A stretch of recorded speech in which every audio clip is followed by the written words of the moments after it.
அதுக்கு அவன் நம்ம அந்த ஓல்டு நிக் தூங்கினோன்னு அவனை கொன்னுடலாம்னு சொல்றான். அதுக்கு அவ அப்படி கொன்னுட்டா நமக்கு அந்த டோரோட லாக் கோடு தெரியாது, அதுக்கப்புறம் இங்கேயே மாட்டிக்கிட்டு சாப்பாடு தண்ணி இல்லாம செத்துருவோம்னு சொல்றா.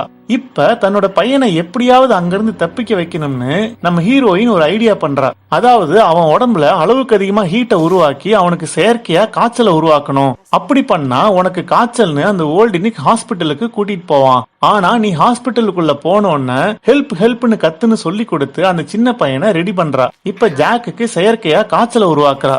இதெல்லாம் நம்பி அவனை தொட்டு பார்த்த அந்த ஓல்டு நிக், ஆமா காய்ச்சல் அடிக்குது, ஆனா ஹாஸ்பிட்டல்லாம் வேணாம், நாளைக்கு நானே ஆன்டிபயோட்டிக்ஸ் வாங்கிட்டு வரேன்னு சொல்றான். இப்ப அந்த பிளான் சொதப்பிருச்சு.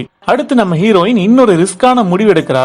அதாவது ஜாக் காய்ச்சல்ல செத்துட்டான், அதனால அவன் அந்த கார்பெட்ல சுத்தி வச்சுட்டேன்னு ஓல்டு நிக் கிட்ட சொல்லி அவன் உடம்ப டிஸ்போஸ் பண்ண சொல்லலாம்னு முடிவெடுக்கிறா. அதை எப்படி பண்ண போறோம்னு தன்னோட பையன் ஜாக் கிட்டையும் எக்ஸ்பிளைன் பண்றா. பிளான் பண்ண மாதிரி அந்த ஓல்டு நிக் ஜாக்க தூக்கி ட்ரக்ல போட்டுட்டு போகும்போது ட்ரக் எங்கேயாவது ஸ்லோ ஆகும். அப்ப அந்த கார்பெட்ல இருந்து வெளியில வந்து ட்ரக்ல இருந்து குதிச்சு ஹெல்ப் ஹெல்ப்னு கத்திக்கிட்டே ஓடுன்னு அவனுக்கு சொல்லி கொடுக்கறா. அதுக்கப்புறம் எப்படி அந்த கார்பெட்ல இருந்து அன்ஃபோல்டு பண்ணி வெளியில வரதுன்னு அவனுக்கு ட்ரைனிங் கொடுக்கறா. கடைசியா அவன் அந்த கார்பெட்டுக்குள்ள போட்டு சுருட்டும் போது அவன் கிட்ட தன்னோட உதிர்ந்த பல் ஒன்ன காட்டி இது ஜஸ்ட் பார்ட் ஆஃப் மீ, உன் கூட வச்சுக்கன்னு கொடுக்கறா. இப்ப ஓல்டு நிக் அந்த ரூமுக்கு வர்றான்.